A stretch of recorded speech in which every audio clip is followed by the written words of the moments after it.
마가복음 14장 32절에서 42절까지 말씀입니다. 마가복음 14장 32절에서부터 42절까지 말씀. 마가복음 14장 32절에서부터 42절까지 우리 교독하겠고요. 마지막 말씀 같이 읽겠습니다. 그들이 겟세마다라 하는 곳에 이르매 예수께서 제자들에게 이르시되 내가 기도할 동안에 너희는 여기 앉아 있으라 하시고 베드로와 야고보와 요한을 데리고 가실새 심히 놀라시며 슬퍼하사 말씀하시되 내 마음이 심히 고민하여 죽게 되었으니 너희는 여기 머물러 깨어 있으라 하시고 조금 나아가사 땅에 엎드려 댈 수 있는 대로 이때가 자기에게서 지나가기를 구하여 이르시되 아빠 아버지여 아버지께는 모든 것이 가능하오니 이 잔을 내게서 옮기시옵소서. 그러나 나의 원대로 마시옵고 아버지의 원대로 하옵소서 하시고 돌아가오사 제자들이 자는 것을 보시고 베드로에게 말씀하시되 시몬아 자느냐 내가 1시간도 깨어 있을 수 없더냐 시험에 들지 않게 깨어 있어 기도하라 마음에는 원이로되 육신이 약하도다 하시고 다시 나아가 동일한 말씀으로 기도하시고 다시 오사 보신즉 그들이 자니 이는 그들의 눈이 심히 피곤함이라 그들이 예수께 무엇으로 대답할 줄을 알지 못하더라. 오사 그들에게 이르시되 이제는 자고 쉬라 그만 되었다 때가 왔도다 보라 인자가 죄인의 손에 팔리느니라 일어나라 함께 가자 보라 나를 파는 자가 가까이 왔느니라. 아멘. 죽음을 예감하는 분들, 특별히 그 자살하는 분들은 사인을 보낸다고 합니다. 죽음 앞에 있는 사람들은 어떤 식으로든지 자기의 것들을 이렇게 표현한다고 하는데 예수님도 그러셨죠. 어떻게 돌아가실 줄 아는 예수님, 십자가의 고통을 아시는 예수님은 죽음을 앞두고 좀 다르게 행동하셨습니다. 제자들이 느낄 정도였죠. 십자가 지시기 전날 식사를 하시면서 너희 중에 한 사람이 나를 팔 것이다 라는 말씀을 하셔서 제자들이 밥을 먹을 수가 없습니다. 한번 생각해 보세요. 부부가 같이 밥을 먹는데 남편이 자꾸만 나 죽으면 이런 얘기를 들으면 어떻게 아내가 밥이 입으로 넘어가겠습니까? 그렇지 않아도 무거운 분위기인데 예수님께서 식사가 끝난 다음에 빵을 가지고 축사하시면서 뛰면서 주시면서 말씀하시는 거예요. 받아 먹어라. 이건 내 살이다. 포도주를 주시면서 말씀하시는 거예요. 받아 마셔라. 이건 내 피다. 제자들이 그것이 성찬식인 줄 어떻게 알았겠습니까? 두려운 마음 가운데 예수님 오늘 도대체 왜 저러시나? 심적으로 너무 부담스럽지 않았겠습니까? 더 부담스러운 건 갑자기 대야를 가지고 오시더니만 제자들의 발을 씻겨주시는 것입니다. 감동적인 일이지만 이런 것들이 연이어 오게 되면 그 사람 되게 부담스럽습니다. 하던 대로 하셔야지 라는 생각 안 들까요? 부부가 싸움을 하면 한쪽에서 일방적으로 막 몰아치게 되고 그 무거운 분위기 가운데 막 밥을 먹고 이러면 소망이 하나 생기는데 그건 뭐냐면 이제 그만 끝나고 잠 좀 잤으면 좋겠다 아닙니까? 제자들도 뭔가 일어날 것 같은 분위기에 정신적으로 육체적으로 다 지쳐버려서 이제는 빨리 이 밤이 좀 지나갔으면 잠 좀 잤으면 좋겠다라는 생각이 들었을 것 같습니다. 그러나 예수님은 제자들에게 잠을 재울 생각이 없으신가 봅니다. 우리 감람산으로 올라가자라고 말씀하셨습니다. 제자들은 예수님 오늘 너무 많은 것을 했는데 오늘은 좀 쉬면 안 좋겠습니까? 라고 말씀을 드리고 싶지만 그 무거운 분위기에 어느 누구도 이야기를 꺼낼 수가 없습니다. 터벅터벅 예수님 걸어가시고 그 뒤를 제자들이 정말 힘에 겨워서 쫓아가고 있는데 예수님께서 갑자기 뒤를 확 돌아보시더니만 이렇게 말씀하십니다. 예수께서 제자들에게 이르시되 너희가 다 나를 버리리라. 이는 기록된 바 내가 목자를 치리니 양들이 흩어지리라 하였음이니라. 그러나 내가 살아난 후에 너희보다 먼저 갈리로 가리라. 예수님 쫓아 올라가는데 좀 지나면 너희들이 다 나를 버리고 도망갈 것이다 라고 말씀하시는 예수님을 제자들이 놀라서 쳐다보는데 정말로 예수님은 제자들이 배반할 줄 아시는지 낙심한 얼굴로 제자들의 얼굴을 바라보고 있습니다. 예수님이 이렇게까지 말씀하시는 이유가 도대체 뭘까요? 예수님이 언제 자기의 감정을 이런 식으로까지 표현했었던 적이 있으셨나요? 예수님에게 나타나는 건 내 마음 좀 알아달라고 하는 외로움 같습니다. 사랑하는 사람에게 당신이 오늘 나를 떠날 거다라고 이야기하면 뭐라고 하겠습니까? 아니라고 이야기하지 않겠습니까? 베드로가 나타납니다. 예수님, 여기 있는 제자들이 오늘 당신을 다 떠난다고 할지라도 저는 안 떠납니다.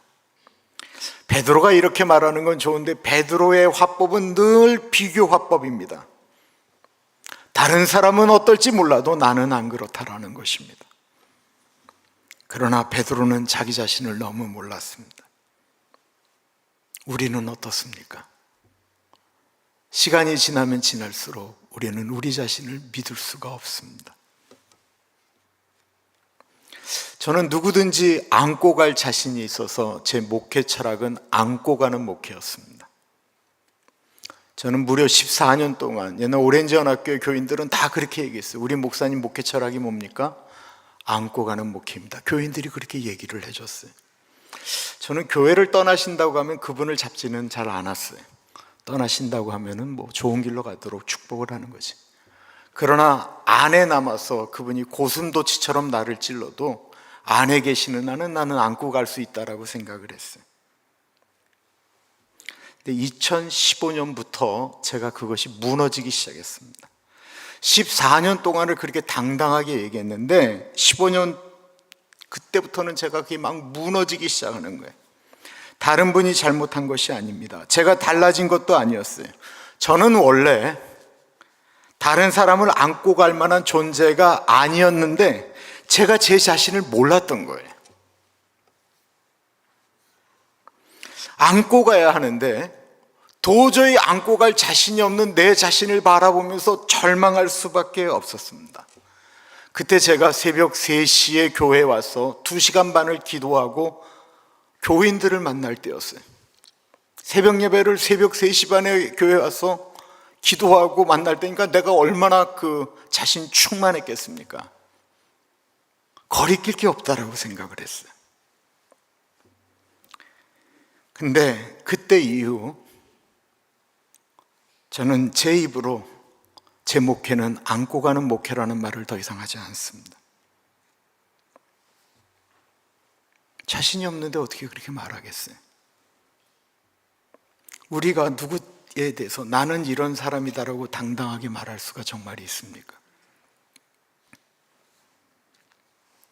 베드로가 그렇게 이야기를 하니까 제자들도 오기가 났죠. 베드로 오늘도 잘난 척하는군.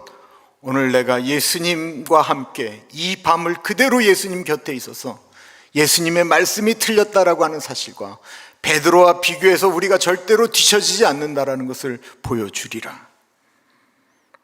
제자들은 피곤했지만 모두 힘을 내어 감람산 겟세마네 동산으로 찬양하며 올라갔다라고 이야기합니다. 그리고 이제 겟세마네 동산에 도착한 것입니다. 그들이 겟세마네라 하는 곳에 이름에 예수께서 제자들에게 이르시되 내가 기도할 동안에 너희는 여기 앉아 있으라 하시고, 이 32절을 보시면 좀 이상한 걸 느끼지 않으십니까? 예수님께서 베드로와 야고보와 요한을 데리고 따로 올라가시면서 나머지 8명의 제자들, 가룟 유다를 제외한 8명의 사람들에게 내가 기도하는 동안 너희도 나와 함께 기도해 달라고 이야기한 것이 아니고 너희는 내가 기도하는 동안 앉아 있으라고 이야기를 했다라는 거예요. 겟세마네 동산에 왜 왔습니까? 기도하러 왔는데 왜 예수님은 제자들에게 기도하라고 말씀하지 않으시고 앉아 있으라고 말씀하실까요? 예수님은 그 마지막 순간에도 제자들을 차별하는 것일까요? 그렇지 않았습니다. 거기 제자들은 예수님이 앉아 있으라고 이야기를 했던, 함께 기도하자고 했던 간에 딱 여기까지만 하겠다라는 사람들이었기 때문에 그렇습니다. 교회를 생각해 보시면 나는 딱 여기까지만 하겠다라는 분들을 생각할 수 있습니다. 여기까지 충성하지만 그 이상은 안 하겠다라는 것입니다.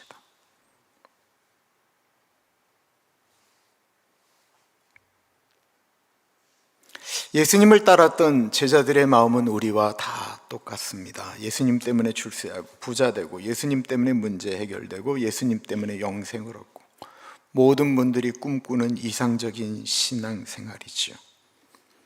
좋은 것은 다 주님께 받고 싶은데 나는 여기까지만 하겠다라는 것입니다. 그리고 예수님은 그 사람의 수준을 여기까지로 알고 계십니다. 그중 누구 하나 앉아 있으라는 말씀에 예수님 무슨 말씀하고 계시는 것입니까? 예수님과 함께 기도하겠다라는 사람 아무도 없고 거기에 앉아 있으라는 말에 다 앉기 시작했습니다.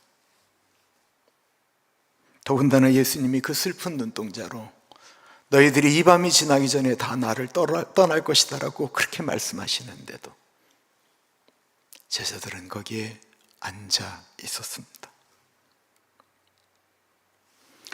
우리는 예수님 앞에 언제 어떤 존재들입니까? 만약에 우리가 지금 예수님과 함께 겟세마네 동산에 오른다라고 한다면 예수님은 우리를 보시고 여기 앉아 있으라 말씀하시겠습니까? 아니면 나를 위하여 기도해 달라고 말씀하실까요?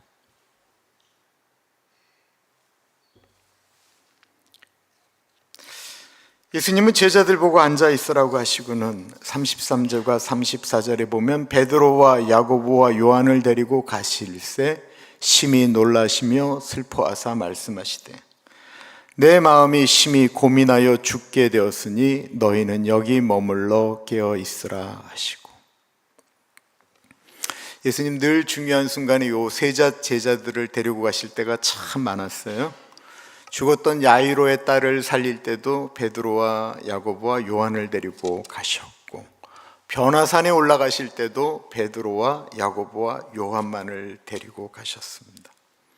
그러니까 이들은 예수님이 죽은 아이를 살리시는 것을 직접 본 제자들이었고, 하늘의 영광이 나타나고 있는 변화산의 놀라운 광경도 목도한 제자들입니다.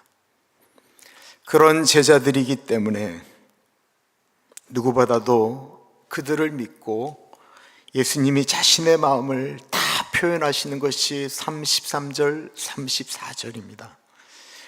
내 마음이 매우 고민하여 죽게 되었으니 심히 놀라시며 슬퍼하사 내 마음이 심히 고민하여 죽게 되었으니,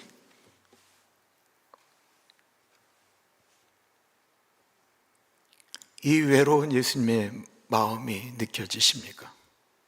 지금 예수님이 이 자리에서 우리에게 내가 너무 놀라고 슬퍼서 내 마음이 심히 고민되어 죽게 되었으니 너희는 여기 머물러 깨어 있어라.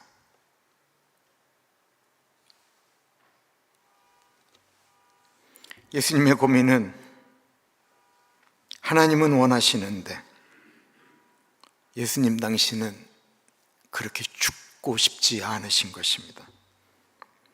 예수님 이 밤이 지나면 죽게 될 것인데 병들어 돌아가시는 것도 아니고 늙어 죽는 것도 아닌 인간이 가장 고통을 느낄 십자가에서 죽는 것입니다.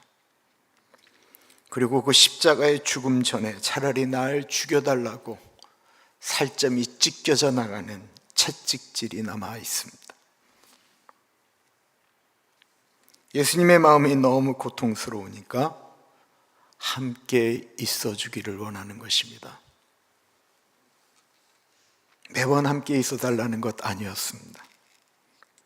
결정적인 순간에 그때라도 함께 있어 달라라는 것입니다. 여자분들이 매번 남편에게 있어 달라고 하는 것이 아닙니다. 여자분들에겐 그런 결정적인 순간들이 있다고 합니다.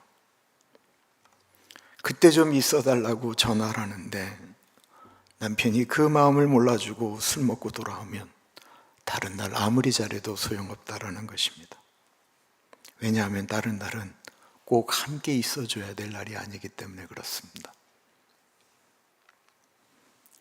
예수님의 기도를 보시면 지금 예수님이 얼마나 외로우신지가 느껴집니다. 조금 나아가서 땅에 엎드려 댈 수 있는 대로 이때가 자기에게서 지나가기를 구하여 이르시되 아빠, 아버지여, 아버지께는 모든 것이 가능하오니 이 잔을 내게서 옮기시옵소서.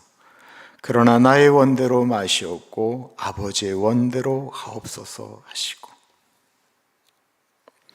완전한 인간으로 오신 예수님은 채찍질 당하실 때, 십자가에 못 박히실 때 하늘에 계신 하늘 아버지가 아들의 고통을 외면하실 줄을 알고 계셨습니다. 구약에 인간의 죄를 대신하여 번제로 올려지는 양이나 소나 짐승들은 단번에 죽입니다. 목젖을 딴다고 보통 얘기를 해요. 그런데 예수님이 채찍에 맞으실 때, 십자가에서 못 박히실 때, 옆구리에 창이 찔릴 때에, 머리에 가시관이 들어가실 때 그 고통 하나하나 다 감당하셔야만 했습니다. 인간의 죄를 사한다라고 하는 것은 결코 쉬운 일이 아님을 아셨기 때문에, 그리고 그렇게 죽는 것이 아버지 하나님의 뜻인 줄을 알고 있었기 때문에, 그렇지 않고서는 사랑하는 인간들의 죄를 구원할 방법이 없는 줄 아셨기 때문에 예수님은 그 힘을 달라고 기도에 몸부림치실 수밖에 없었던 것입니다. 기도할 때 외로울 때가 있습니다. 누가 한 명 옆에 있어주면 더 힘써서 기도할 것 같은데, 예수님 기도하시다가 너무 외로워서 제자들에게 오셨는데, 제자들이 그때 함께 기도하고 있었으면 얼마나 좋았을까요? 돌아오사 제자들이 자는 것을 보시고 베드로에게 말씀하시되 시몬아 자느냐? 내가 1시간도 깨어 있을 수 없더냐? 시험에 들지 않게 깨어 있어 기도하라. 마음에는 원이로되 육신이 약하도다 하시고, 훗날 제자들이 가장 후회하는 것이 있었다고 한다면 그때 예수님이 가장 외로워하실 때, 그때 1시간이라도 함께 기도했더라면. 처음 예수님 말씀하실 때는요, 내가 심히 괴로워 죽게 되었으니 함께 기도하자라고 부탁하셨습니다. 그런데 두 번째로 제자들을 깨우실 때는 예수님이 제자들에게 나를 위해서 기도해 달라고 말씀하지 않으셨고, 시험에 들지 않게 깨어 기도하라고 하셨습니다. 왜 그렇게 말씀하셨을까요? 예수님은 제자들이 시간이 지나면 도망갈 것을 아셨습니다. 베드로가 예수님 3번 부인할 것을 아셨습니다. 그 모든 것을 이길 것은 이때는 기도밖에 없었습니다. 우리가 죄를 이기고 육신의 정욕을 이길 힘이 어디에 있습니까? 그것들이 유혹처럼 막 오고 눈에 그런 것들이 보이고 질투가 일어나고 탐심이 일어나고 하는 것들을 이길 수 있는 힘이 과연 어디에 있습니까? 예수님은 목숨을 건 3번의 기도를 하셨습니다. 이 잔을 내게서 옮겨달라고 기도하셨고, 하나님의 뜻이거든 이 고난을 견딜 힘을 달라고 기도하셨습니다. 그리고 3번째 기도하실 때 예수님은 십자가 지실 준비가 되셨습니다. 교회 일이든 가정 일이든 어떻게 보면 우리가 사회인으로 살아가야 될 때든 하나님이 원하시는 것이 무엇인 줄을 알지만 하기 싫을 때가 많죠. 정말로 하기 싫습니다. 그럼에도 불구하고 해야 된다고 한다면 그것을 이길 수 있는 힘은 기도밖에 없습니다. 예수님은 기도하시면서 십자가를 지실 힘을 얻으신 것입니다. 자주 말씀드리지만 우리 인류를 구원한, 죄의 사슬을 끊고 영생의 길을 얻게 하신 것은 예수님께서 십자가에 달려 죽으셨기 때문에 얻은 게 아니에요. 예수님의 승리는 십자가에서 승리하신 것이 아니고 그 전날 기도에서 승리하셨기 때문에 이루어지신 것입니다. 베드로에게도 예수님을 3번 부인하지 않을 기회가 있었습니다. 그것은 다름 아닌 딱 1시간이었습니다. 예수님이 베드로를 깨우시면서 너희가 나랑 1시간도 깨어있지 못하느냐라고 하셨습니다. 1시간은 영어 성경에 그리고 원어에 정확하게 그렇게 나와 있습니다. 1 hour.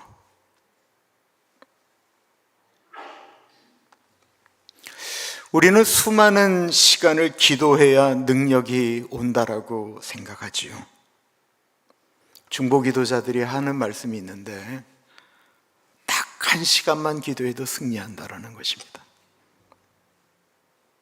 베드로가 예수님을 3번 부인한 것은 그 전날 딱 1시간의 기도에 실패하였기 때문입니다. 제자들이 다 도망간 이유도 1시간 기도에 실패했기 때문에 그렇습니다.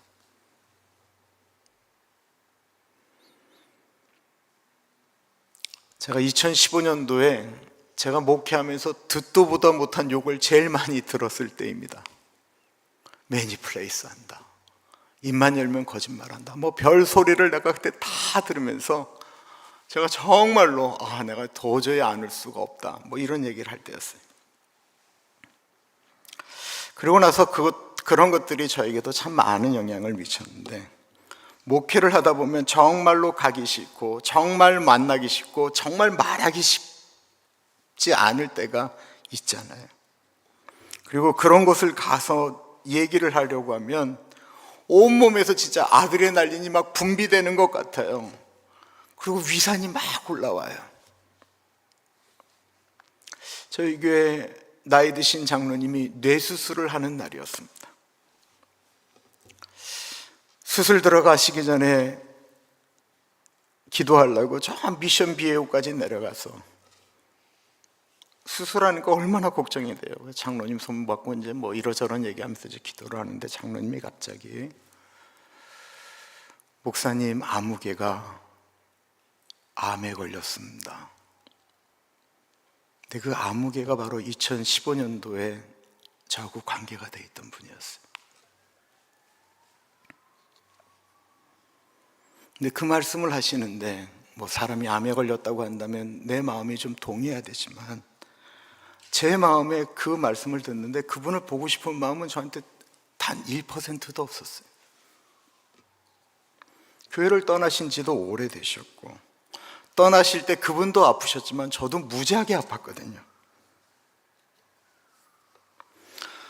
근데 장로님이 본인 수술을 앞두고 제가 위로하고 기도하러 왔는데 왜 그 자리에서 그분 얘기를 하시는지. 근데 말이에요, 그때 장로님 뵙고 기도하고 그 문을 내가 나오는데 내가 오늘 그분을 찾아가지 않으면 장로님이 혹시 수술이 잘못되지 않을까라고 하는 두려움이 확 오는 거예요. 이 말도 안 되는, 미신도 이런 미신일 수 없는 그런 마음이 저한테 오는 거예요. 아니, 왜 장로님은 본인을 위해서 기도하는데 왜 그런 말씀을 하셔서 나를 기분 나쁘게 하고 날 불편하게 만들까? 그런데도 혹시 장로님이 저렇게 말씀하시는 것은 하나님이 나에게 말씀하시는 건 아닌가? 그래서 내가 불순종하면 혹시 장로님이 수술이 문제가 되면 어떡하지? 그런 두려움이 막 오는 거예요. 정말 가기 싫은, 막 생각만 해도 막 몸에서 이게 몸소리 쳐지는,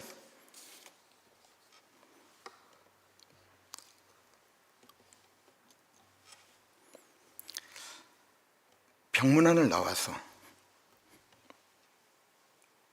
복도를 걸어가서 주차장까지 내려가면서 계속 기도, 그리고 그분이 계신다라고 하는 곳까지 미션 비오에서 차를 타고 가면 50분.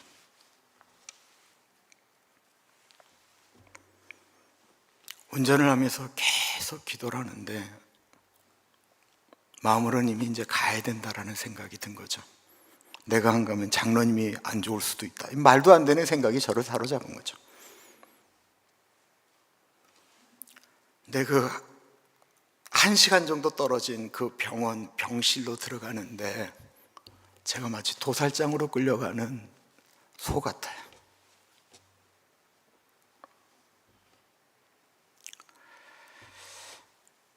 병실에 마음을 다지고 굳게 그냥 마음을 먹고 병실 문을 확 열고 발을 탁 디뎠는데 그분을 보는 순간 마음이 달라지더라고요. 그분도 마지막 순간이 되셔서 그런지 그분도 마음을 푸셨고,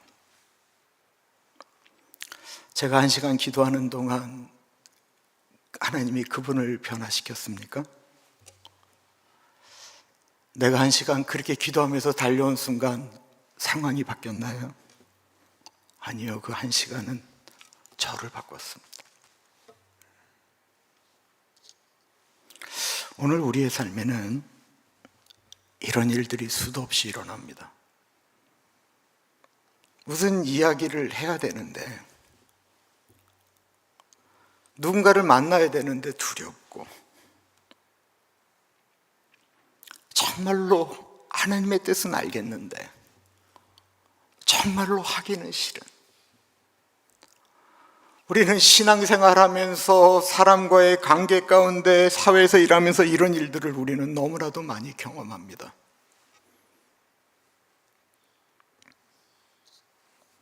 철야기도 오래 하는 분들이, 그분들이 일반적이다 그렇게 생각하실 필요 하나도 없어요. 그분들은 어떻게 보면 특별한 은사를 그분들에게 주신 거예요. 예수님은 꼭 집어 1시간이라고 하셨어요. 1시간도 엄청나게 긴 시간이죠. 1시간 어려운 겁니다. 그러나 이 순간이 어떤 순간이에요? 예수님이 십자가를 지시기 전날, 우리가 찬양하고 할 때 감람산, 겟세마네 수많이 얘기되는 그 현장, 우리 인생 가운데 그런 정말로 중요한 순간에는 내가 1시간 기도하면 내가 이기고 1시간 기도하지 않으면 마귀가 이긴다라는 것입니다.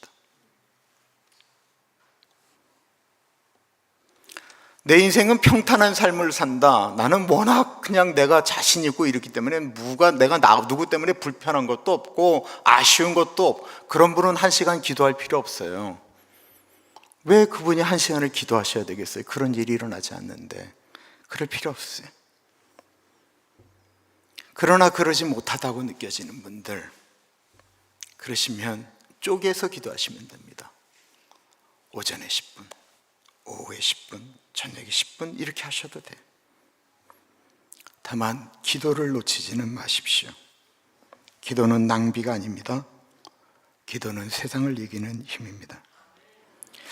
예수님이 겟세마네 동산에서 우리를 부르십니다. 나와 함께 기도하자. 1시간을 한 번에라고 생각하지 않으셔도 됩니다. 그러나 우리가 만약에 기도하지 않으신다면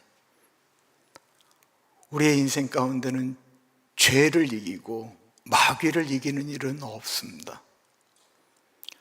어느 날 왜 예수 믿는 사람들이 그렇게 죄악된 일들의 이름이 많이 올라가는가? 기도의 야성을 잃어버린 것은 아닌가? 기도하지 않으면 우리도 그 밤에 예수님을 버리고 도망갈 것이고 예수님을 부인할 수밖에 없습니다. 기도하겠습니다. 참으로 존귀하신 하나님 아버지, 겟세마네 동산을 묵상합니다. 외로웠던 예수님 옆에 기도하는 제자가 없었습니다. 지금도 마찬가지로 예수님이 아파하시고 누가 나를 위하여,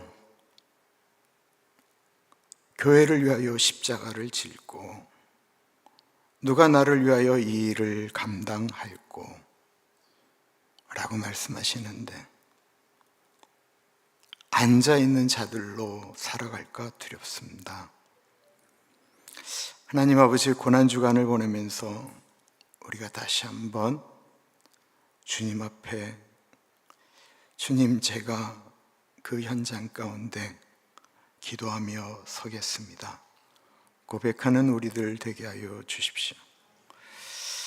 하나님, 우리 황정윤 집사님, 우리 켈빈 집사, 심장이 계속 조여오는데도 괜찮다라고 자꾸만 얘기해서 너무 고통하고 있습니다. 하나님, 심장 전문의 만나게 하시고 하나님, 정확히 진단할 수 있는 엔지오그램에서 편안하게 숨 쉴 수 있도록 하나님 도와주시옵소서. 지금은 우리 주 예수 그리스도의 은혜와 우리를 너무나도 사랑하셔서 하나밖에 없는 아들을 넉넉하게 보내주신 하나님 아버지 그 크신 사랑하심과 성령 하나님의 감화 감동 역사 충만 교통하심이 외로웠던 예수님, 그 외로움의 현장에 기도하기를 원하시면 같이 기도하겠습니다. 다시 한번 마음을 잡는 사랑하는 주의 백성들 머리 위에 지금으로부터 영원토록 함께 하시길 간절히 축원하옵나이다. 아멘.